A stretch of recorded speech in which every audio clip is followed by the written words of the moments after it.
Bem-vindos a mais uma análise. Hoje, a gente vai abrir as páginas do Código Civil Brasileiro para desmistificar de uma vez por todas o que legalmente significa ser dono de alguma coisa por aqui.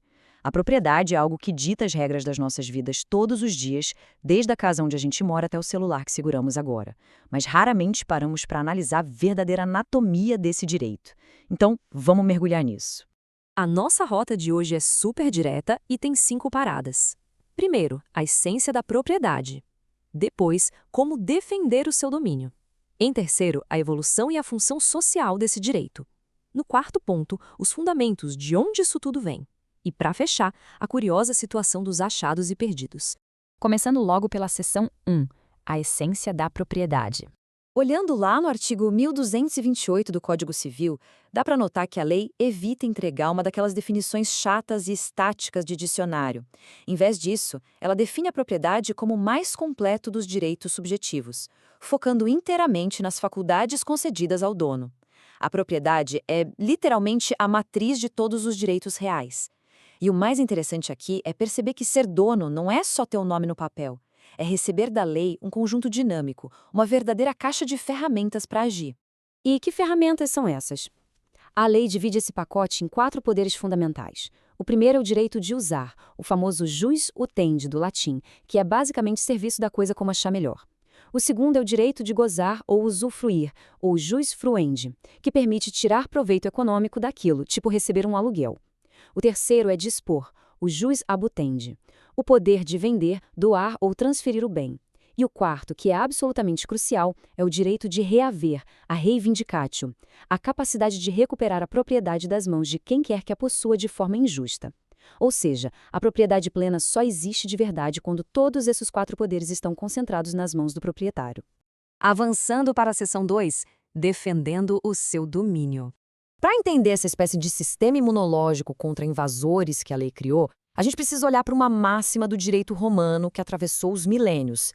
Res ubi cum sit, pro domino suo clamat. Basicamente, onde quer que a coisa se encontre, ela clama pelo dono. Essa frase ilustra de um jeito brilhante o famoso direito de sequela. O proprietário pode perseguir a propriedade para onde quer que ela vá, não importa nas mãos de quem ela esteja agora. É como se a coisa e o dono tivessem um laço invisível. Mas na prática, nos tribunais de hoje, como esse clamor funciona? Existem 3 ações de defesa que são fundamentais. A ação reivindicatória é a arma máxima do proprietário para recuperar o bem de quem o detém sem um título jurídico válido. E detalhe, esse é um direito imprescritível, não desaparece com o mero passar do tempo. Já a ação negatória é ideal para combater quem tenta impor restrições injustas sobre o bem, como uma servidão forçada. E a ação de dano infecto é uma medida de prevenção impressionante para impedir danos futuros, muito usada, por exemplo, quando existe o risco eminente de um prédio vizinho em ruínas desabar sobre o nosso terreno. São mecanismos de proteção fortíssimos. Entrando agora na seção 3, a evolução e função social. É fascinante notar que, historicamente, o direito passou por uma jornada de extremos. Lá no direito romano, a propriedade era estritamente individualista, quase absoluta. Avançando para a Idade Média, surgiu uma dualidade muito curiosa, onde o domínio era dividido entre o nobre e quem de fato explorava a terra. Com a Revolução Francesa, o pêndulo voltou com tudo para o individualismo extremo. Mas na era moderna, graças a grandes debates filosóficos, surgiu a exigência da função social. O direito deixou de ser focado só no ego do dono e passou a olhar para o bem da coletividade. E hoje, aqui no Brasil, a Constituição e o Código Civil impõem limites bem rigorosos. O direito de propriedade deve preservar a flora, a fauna, as belezas naturais e o equilíbrio ecológico, além de evitar a poluição. Aquela era da propriedade ilimitada, onde o dono podia destruir o próprio bem à vontade, simplesmente acabou. Hoje em dia, são proibidos atos que não tragam utilidade ao dono e cuja única intenção seja prejudicar outra pessoa. É uma mudança de paradigma enorme. O que nos leva à seção 4, fundamentos. De onde vem tudo isso? Agindo como um dia neutro aqui, vale a pena observar 4 teorias distintas que tentam justificar a propriedade. A primeira é a ocupação, a visão mais antiga de todas, que se baseia simplesmente em tomar para si algo que não pertencia a ninguém. A segunda é a especificação, uma teoria centrada no trabalho. Ela defende que apenas a transformação da matéria justifica a posse, uma ideia que historicamente inspirou os regimes socialistas. Temos também a teoria da lei, fortemente defendida por pensadores como Montesquieu, afirmando que a propriedade só existe porque o direito positivo e o Estado a criaram. E, por fim, a teoria da natureza humana, historicamente abraçada pela Igreja Católica, que vê a propriedade como um direito natural, inato ao indivíduo, que já existia antes mesmo da formação dos Estados. São 4 lentes fascinantes tentando explicar exatamente a mesma instituição. E chegamos à quinta e última parte. Achados e perdidos, a descoberta. Achado não é roubado.